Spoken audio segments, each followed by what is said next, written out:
Listo, chicos, por favor, me pueden indicar si me escuchan y ven pantalla. Sí, Gracias. Bueno, entonces sí les quedó claro esto, ¿sí? Eso es en términos generales y obviamente hay muchos cálculos matemáticos y todo eso para calcular esa productividad primaria y esa productividad secundaria, pero en mi caso lo que yo quiero que ustedes entiendan, ¿sí? Es que la productividad primaria va a ser todo ese follaje que cae en un metro cúbico de ese ecosistema que estemos hablando, ¿sí? Y esa productividad secundaria va a ser todas esas, ese peso adquirido, por decirlo así, o todas esas calorías adquiridas que nos van a quedar o que nos van a, sí, nos van a quedar de reserva después de realizar todo un metabolismo y todas unas actividades diarias, ¿sí? Esa es la productividad primaria y productividad secundaria. Básicamente, o en términos generales, se habla de kilogramos de biomasa producido aparte de las plantas, a partir de las plantas y a partir de los animales, ¿sí? Es lo que básicamente quiere decir esto. Y bueno, ahora sí, pues ya de tanto hablar de energía y ciclos y todo esto, pues necesitamos hablar de qué son factores abióticos y factores bióticos, que pues en la definición de ecosistema, pues varias veces se les ha mencionado, ¿sí? Entonces, pues los factores abióticos va a ser todo lo que no tiene vida en el ecosistema, ¿sí? Van a ser todas estas variables físicas, químicas, por decirlo así, que no, pues no van a estar vivas, no son moléculas orgánicas, no tienen metabolismo, no se reproducen, no hacen ninguna de todas estas propiedades de la biología que hablamos por allá en nuestras primeras clases de biología, ¿sí? Entonces, básicamente es eso, ¿sí? Y pues los factores abióticos van a ser climáticos o edáficos, ¿sí? En este caso, climáticos van a ser la temperatura, ¿cierto? Qué tan caliente o qué tan frío va a estar ese ecosistema, ¿cierto? El aire, los eventos de vientos, qué tan rápidos van a ser ese viento, ¿cierto? Qué humedad relativa tiene ese viento o ese aire, ¿cierto? Si es contaminado, si no es contaminado, también podemos hablar de eso. Em, la lluvia, ¿cierto? En este caso el agua, cómo va a influir a la formación de ecosistemas acuáticos, cómo va a influir en la incidencia de agua en los ecosistemas terrestres, ¿cierto? Y cómo va a ser consumida esa agua. Y pues tenemos los factores abióticos de tipo edáfico, que en general son la topografía del ecosistema, ¿sí? La geografía del ecosistema, si tiene montañas, si tiene valles, si tiene praderas, ¿cierto? La minerología, sí que en la minerología va a estar muy influenciado em, todo este ciclaje de los nutrientes, ¿cierto? ¿Qué minerales tenemos en el suelo? ¿Sí? ¿Qué nutrientes tenemos en el suelo? La humedad, ¿sí? ¿Qué humedad hay en el suelo? Si hay, si hay alta cantidad de humedad, poca cantidad de humedad y esto cómo está afectando el ecosistema. Y el pH del suelo, ¿sí? Que como ustedes supongo sabrán o ya habrán visto en sus otras clases, ¿sí? El pH del suelo pues va a influir, ¿cierto?, en el crecimiento de organismos productores, ¿cierto? Y en la disposición de los organismos descomponedores, ¿sí?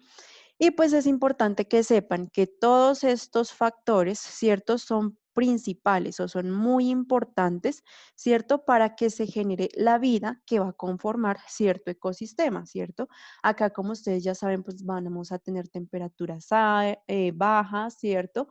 Pues cierta calidad de aire puro, por decirlo así, vientos en general, acá hay gran cantidad de vientos y constantes, ¿cierto?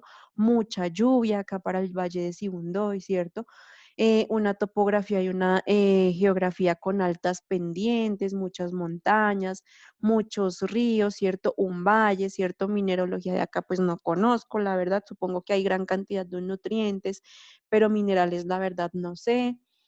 Acá es pues muy húmedo, tanto el aire como el suelo es demasiado húmedo y pH, pues no sé, si alguien tiene el dato de pH del suelo, de lo que hayan visto con la profesora Adriana, pues me pueden comentar, ¿sí? Entonces, todos estos factores van a promover la vida. En ese caso, pues van a vivir organismos que se adapten a todos estos factores de este ecosistema, ¿cierto? Y pues en contraposición tenemos los factores bióticos, que los factores bióticos va a ser toda la fauna, la flora y los microorganismos que habiten en el ecosistema de interés o en el ecosistema que estemos hablando, ¿sí? Y pues todos los organismos vivos van a influenciar esa formación de un ecosistema con sus propias interacciones entre los mismos animales, entre las mismas plantas, entre los mismos organismos y entre todos ellos, ¿cierto? La fauna va a interactuar con la flora, con los microorganismos, de la misma manera los microorganismos, de la misma manera la flora, ¿sí?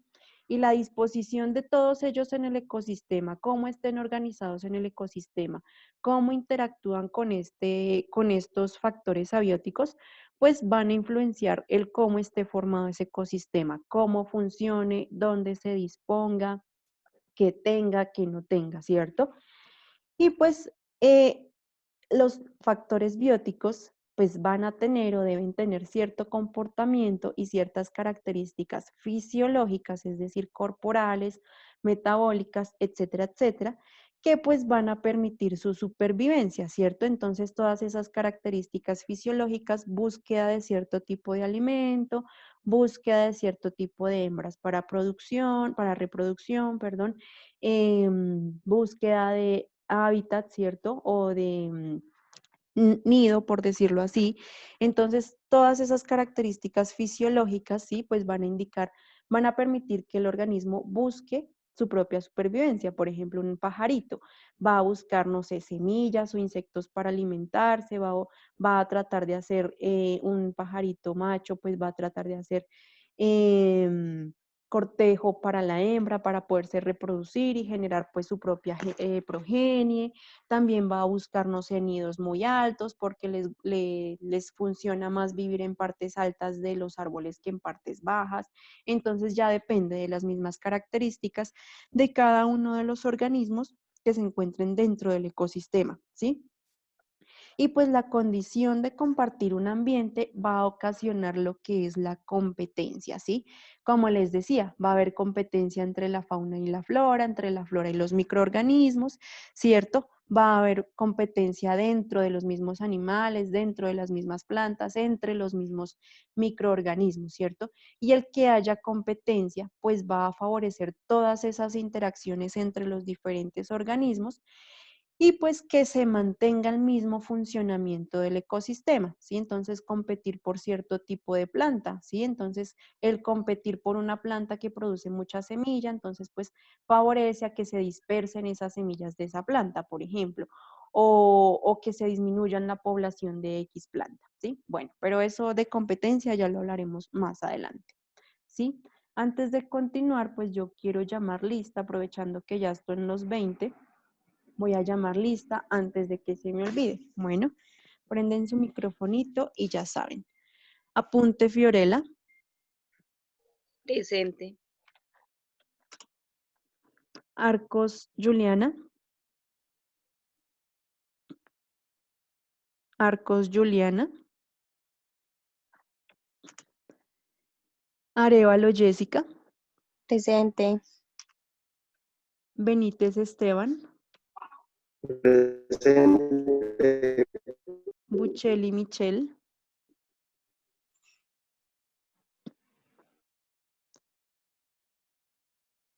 Buccelli Michelle.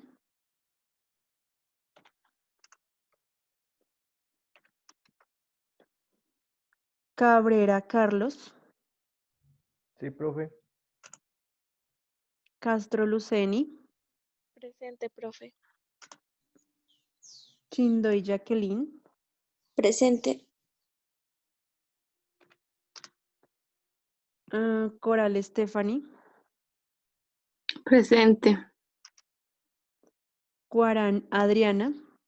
Presente. Cuarán Marley. Presente. Cuaspa Adrián. Presente, profe. Gaviria Yelsi. Presente. Gómez Gerson, Presente. Iles Maritza, Presente. Hansa Soineida,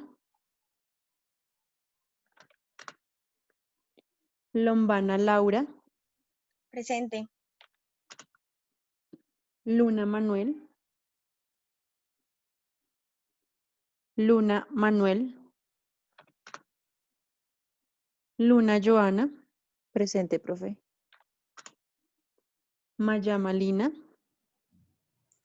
Presente. Ortega Jamie, Presente, profe. Solarte Gina,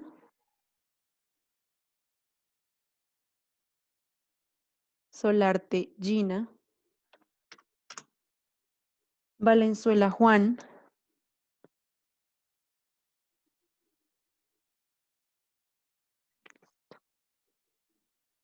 bueno chicos, me acabo de acordar que yo les había dicho que pues para el 25 dejábamos nuestro trabajo de la región que les correspondió, ¿sí? Pero pues revisando calendario precisamente para el 25 quedó el examen parcial. Bueno, entonces me van a entregar ese trabajo, me lo van a entregar ese sábado 26, ¿sí? Y la exposición la vamos a hacer ese miércoles 30, ¿listo? Entonces, eso pues para que pues puedan estar tranquilos para esa semana de parciales. Bueno, entonces quedamos así. Listo. Ahora sí, pues ya habiendo hablado de toda esta interacción, factores abióticos, bióticos, paso de la energía, ¿cierto? Podemos hablar de las redes tróficas. Por esto yo les digo que es que a mí me gusta más el término red trófica que cadena alimenticia o cadena trófica, porque es que no es una cadena, es una red, como lo pueden ver acá. En sí, pues las redes tróficas son la representación básica en la cual pues se interconectan todas las interacciones entre el quién se come a quién, básicamente, ¿sí? O entre quién alimenta a quién, ¿sí? Y pues básicamente la ilustración va a simplificar, ¿sí? Va a poner de una manera más entendible lo que sucede en un ecosistema, ¿cierto? Y cómo sucede la alimentación de todos esos organismos que existen en un ecosistema, ¿cierto? Y pues las conexiones lo van a convertir en un sistema de intercambio. En ese caso, el intercambio va a ser, ese alimento nos va a proporcionar energía, ¿cierto? Ese animal, esa planta, va a generar un intercambio de energía con nosotros o con el animal del que estemos hablando, ¿sí? En este caso, pues como ya vimos, tenemos los organismos productores, tenemos los consumidores primarios, consumidores secundarios y terciarios, ¿cierto? Y pues seguramente acá no están, pero en el suelo están los descomponedores, ¿sí?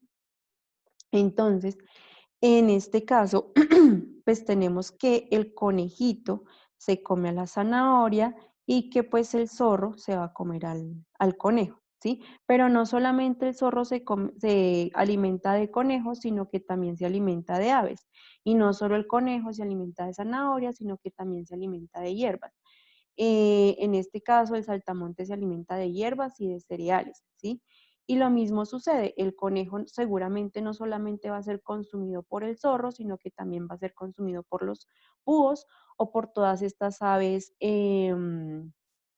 aves cazadoras, que me olvido el nombre técnico de las aves. No son aves de rapiña, son, bueno, me olvidé el nombre, ¿sí? Pero entonces, por eso les digo que básicamente es una red, ¿sí? El ratón también seguramente va a ser consumido por los zorros, ¿cierto? O el ratón también puede comerse a este saltamontes, y ya dependiendo del ecosistema del que estemos hablando, ¿sí? En términos generales, pues básicamente va a ser un gráfico de tipo nódulo vector, ¿cierto? Cada uno de los elementos de los elementos bióticos que componen el ecosistema va a ser un nódulo, ¿cierto?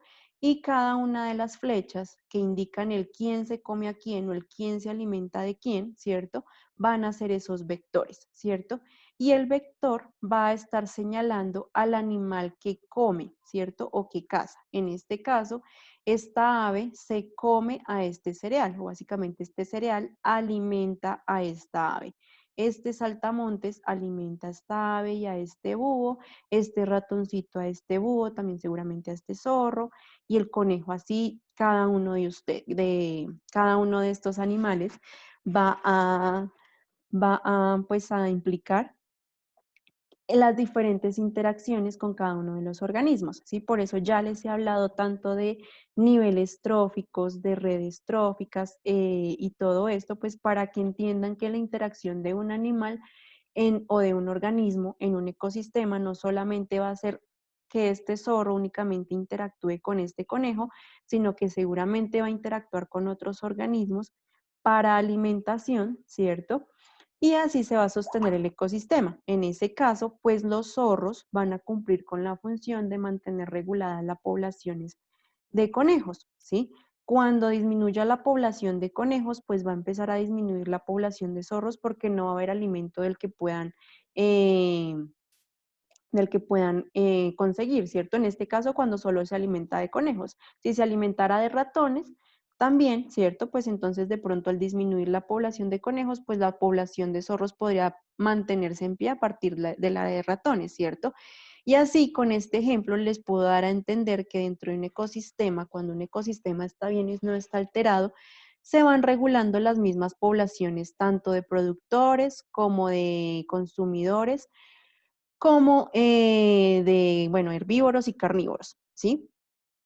Entonces, esto espero les quede muy claro, ¿sí? Porque eso es lo importante. Los zorros van a tener reguladas las poblaciones de conejos, los conejos también de alguna manera van a regular las de los zorros, los conejos van a regular las de las zanahorias en este caso, o las de las hierbas, y en este caso se evita una sobrepoblación de X o Y organismo en el ecosistema, ¿sí? Por eso, yo no sé si ustedes ya han hablado en otras clases de las especies invasora o las especies plaga, ¿cierto?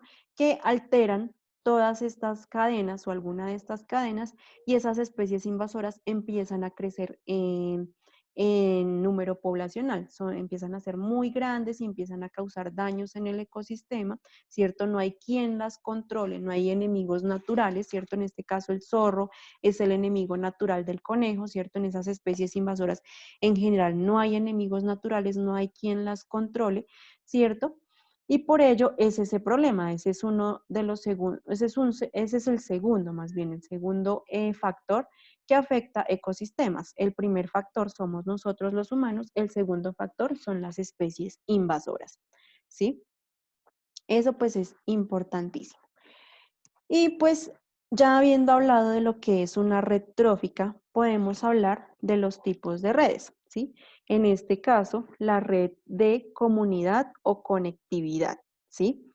Podemos decir que la red de comunidad o de conectividad es el grupo de nodos, todos esos nodos que yo les dije que eran cada uno de los animales, y todas las conexiones, que son todos esos vectores del señalamiento del animal que consume, ¿cierto? Del organismo que consume. Y pues en ese caso, como les digo, va a indicar el quién se come a quién. Es decir, esta red de comunidad o de conectividad, ¿sí? Es la anterior que vimos en la anterior diapositiva, ¿sí? Eso es, son los nódulos donde están los animales y los vectores que indica que indican lo que, pues, quién se come a quién, básicamente. Pues tenemos el red de flujo de energía, ¿sí? La red de flujo de energía, perdón, en la cual, pues, se habla de una cuantificación de la energía, ¿sí? Es decir, en este caso, en cada uno de estos nódulos se va a mencionar un consumo energético, ¿sí? Como lo dice acá. A lo lado de los nódulos, pues, o de estas conexiones se va a implicar un consumo energético, ¿cierto? Entre el recurso y el consumidor. Es decir, por ejemplo, este búho se come a este saltamontes, seguro tendrá un recurso energético, no sé, voy a inventar, de 20 calorías, ¿cierto? Mientras que si este búho se come a este a este ratoncito va a tener un índice, por decirlo así, de unas 100 calorías, ¿cierto? Entonces, en ese caso, hablando de calorías, pues el ratón va a alimentar más al búho que el saltamontes, por lo cual le conviene más al búho consumir ratones que consumir saltamontes, ¿sí? En ese caso, pues la red de flujo de energía lo que va a indicar es la cantidad de energía que proporciona ese recurso o ese animal cazado, por decirlo así, a ese cazador o a ese animal consumidor, ¿sí? También tenemos la red paleoecológica, ¿sí? En la cual, en esta red, se van a reconstruir, ¿cierto?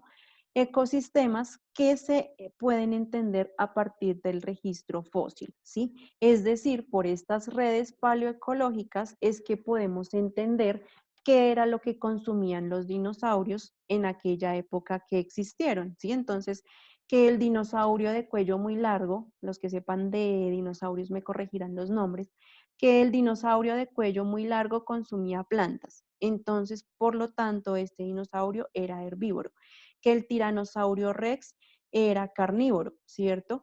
¿Cuál otro?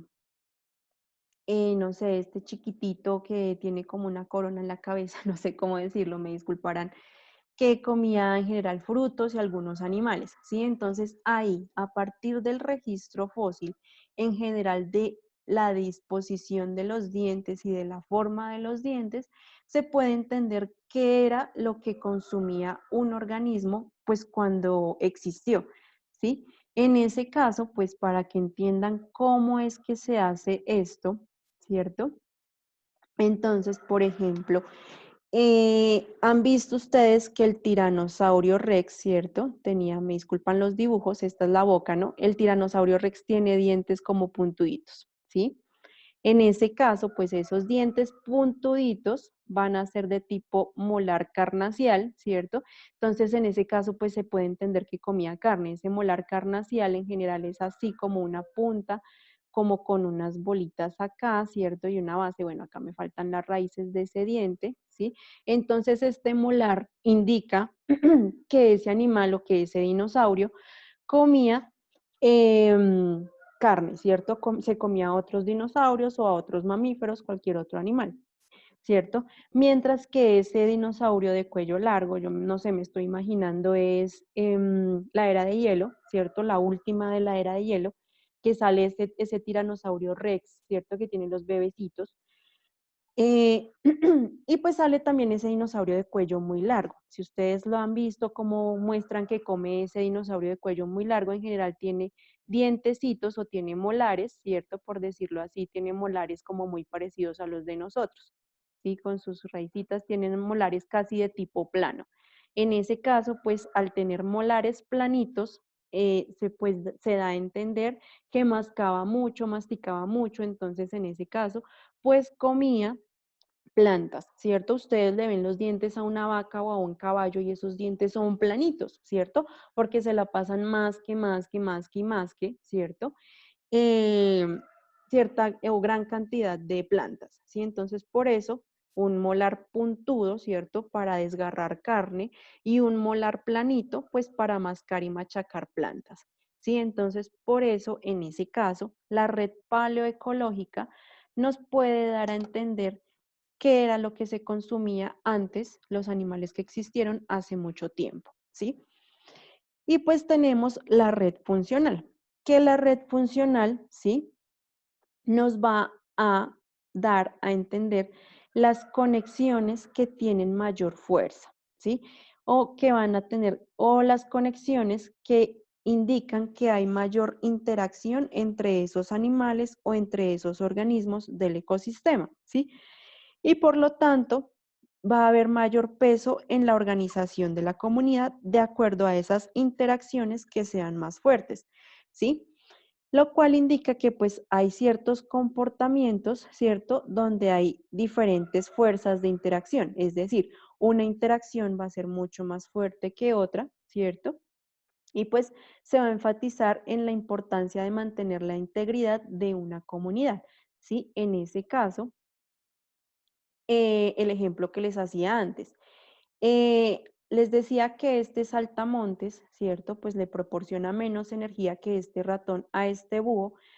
En ese caso, ¿cuál sería la interacción más fuerte entre esas dos que les estoy indicando?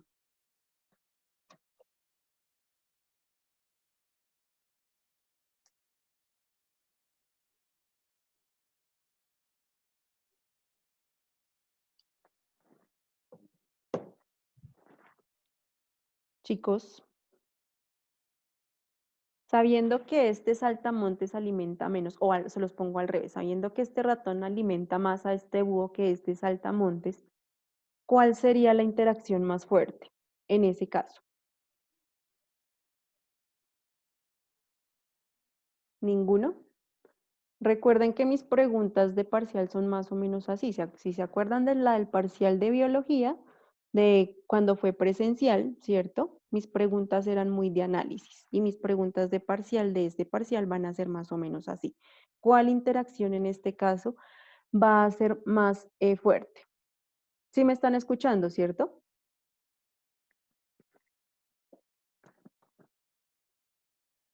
Sí, profe. Profe, ¿cómo así? O sea, que come el ratón. Les digo, esta red, les vuelvo a explicar, ¿sí? Esta red funcional indica como la fuerza de interacción, ¿sí? Es decir, como entre cierto animal hay mayor interacción que con otro animal, ¿cierto? De acuerdo a esta red funcional o red trófica, ¿sí? Entonces, en esa fuerza de conexión, pues se va a implicar que hay mayor interacción entre ciertos animales, ¿cierto? Que entre un animal con otro animal, que ese mismo animal con otro animal, ¿sí? Entonces, en ese orden de ideas, sabiendo que este búho, el ratón, lo nutre más que el saltamontes, ¿cuál de estas dos interacciones va a ser más fuerte? O sea, es La decir, interacción con el ratón. Ajá, exactamente, porque el búho va a preferir al ratón, ¿sí? Y en ese caso, pues esta interacción va a ser más fuerte. Y por eso yo les decía, eso le va a dar como cierta tendencia al ecosistema, ¿cierto? Este búho va a preferir este ratón, lo va a cazar más, ¿cierto? Por lo tanto, la población de este ratón en algunos momentos se va a ver disminuida, ¿cierto? Cuando se disminuya esta población, pues se va a disminuir esta población de búhos, porque la población de búhos no va a tener el recurso alimenticio que le proporciona mayor energía, va a tener en este caso solamente saltamontes, ¿cierto?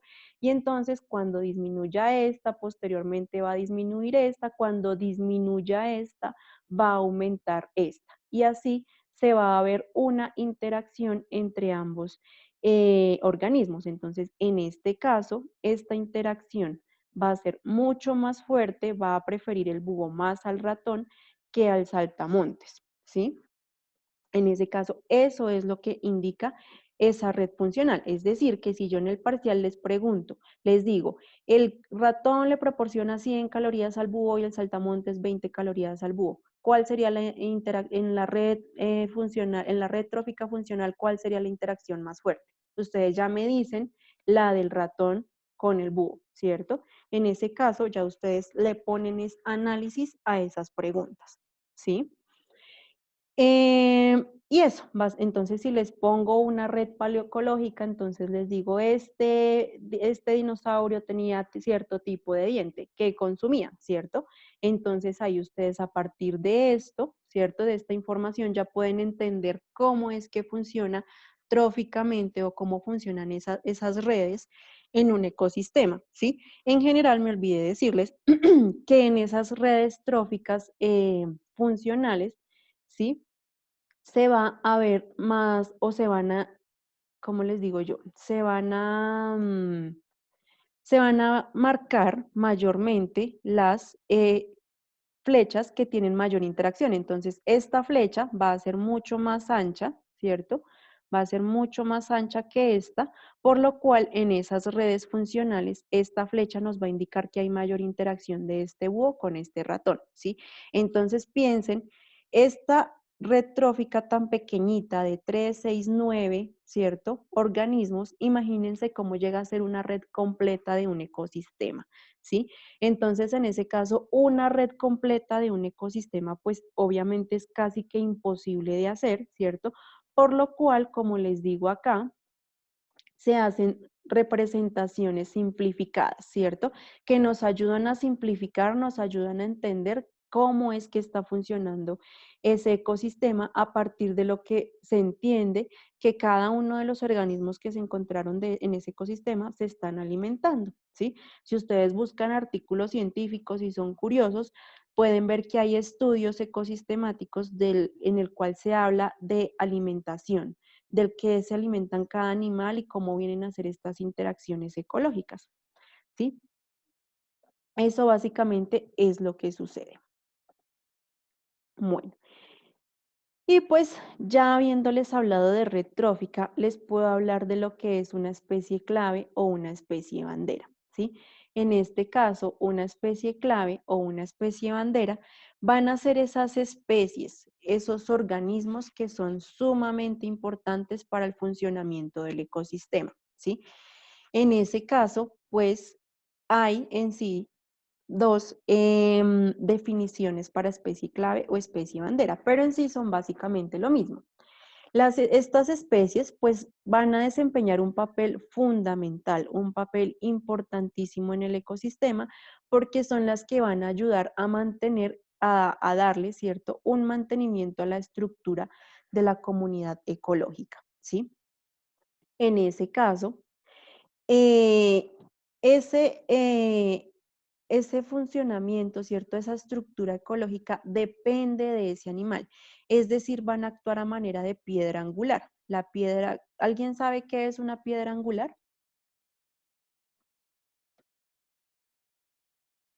¿No? Nadie. Bueno, la piedra angular es esta piedra que se coloca en todo arco, ¿cierto? Esta piedrita, lo cual indica que si esta piedra no existiera, no estuviera, pues la misma estructura del arco no podría sostenerse.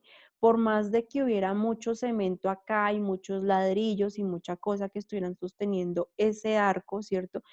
Si no está esta piedra, no se puede sostener ese arco. Entonces, en ese caso, pensando en que esto es un ecosistema, esto es análogo, ¿cierto? En que si esto fuera un ecosistema, una red trófica, y no estuviera este animal, esa red trófica, ese ecosistema no estaría funcionando como debería funcionar, ¿sí? Y pues en este caso, pues va a ayudar a determinar los tipos y números de varias otras especies de la comunidad. Es decir, como esta especie, en este caso, es tan importante en ese ecosistema, ¿cierto? Entonces va a tener interacciones fundamentales con los otros organismos, ¿sí? Y pues en ese caso, al tener interacciones fundamentales, pues va a permitir que estos organismos puedan continuar sobreviviendo, puedan tener unas interacciones ecológicas que les permitan continuar existiendo en el ecosistema, ¿sí?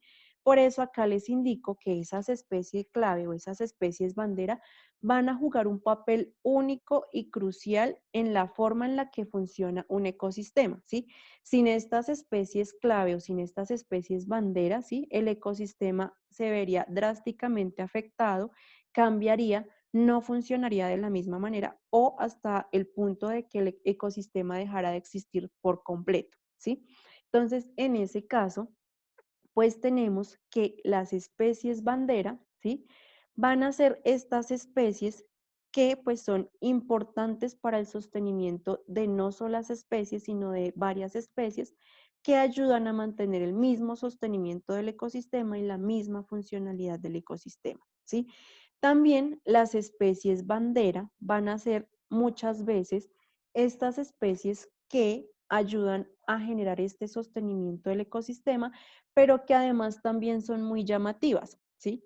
Estas especies llamativas van a ser utilizadas para la promoción de proyectos de conservación de la especie o de reproducción de la misma especie para aumento de la población, para que esa especie siga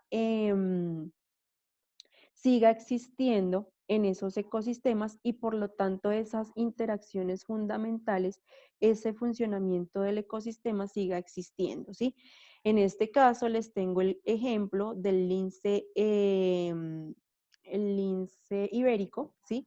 Este lince pues fue muy utilizado en algún proyecto allá en Europa, creo que era en Portugal, y en este caso ese lince fue utilizado como especie clave o especie bandera, fue una especie abanderada en la cual se promovió su conservación. Y a partir de la conservación de este animal, pues se promovió la conservación de ese ecosistema, ¿sí? Uno, pues porque se implementó una zona de reserva de protección, más bien una zona de protección natural, ¿sí? En la cual pues no se podía cazar, no se podía hacer nada con este organismo. Al ser este animal un cazador, ¿sí? O ser un carnívoro, ¿cierto? Pues va a mantener las comunidades de herbívoros controladas.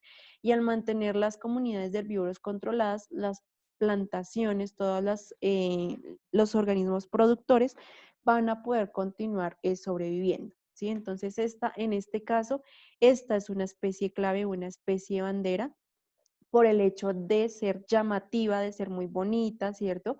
Ese lince pues es muy bonito, la gente pues va a querer apoyar a conservarlo, ¿cierto? En el caso de Brasil les traigo este miquito que se llama tití cabeza dorada, ¿sí? Y pues en el caso de este tití, pues se está viendo muy afectado por la deforestación de las selvas amazónicas del Brasil. Y pues esta especie también fue escogida para fomentar la protección de las selvas brasileras y a partir de la protección de las selvas brasileras, pues proteger este tití, ¿sí? Este tití viene a ser una especie clave, una especie bandera, porque es dispersor de semillas, come ciertos frutos de ciertos árboles, ¿cierto? Y pues a través de sus heces va botando semillas, ¿sí? Al ir botando semillas y como tiene un rango de dispersión muy grande, un rango de dispersión de un animal es que tanto se puede mover en el ecosistema a diario prácticamente, o que tanto es un home range, ¿sí? El home range es todo lugar donde este animal permanece, ¿cierto? Hasta dónde va y hasta dónde llega, ¿cierto? Entonces, él promueve básicamente la reforestación de esos ecosistemas de tipo selvático.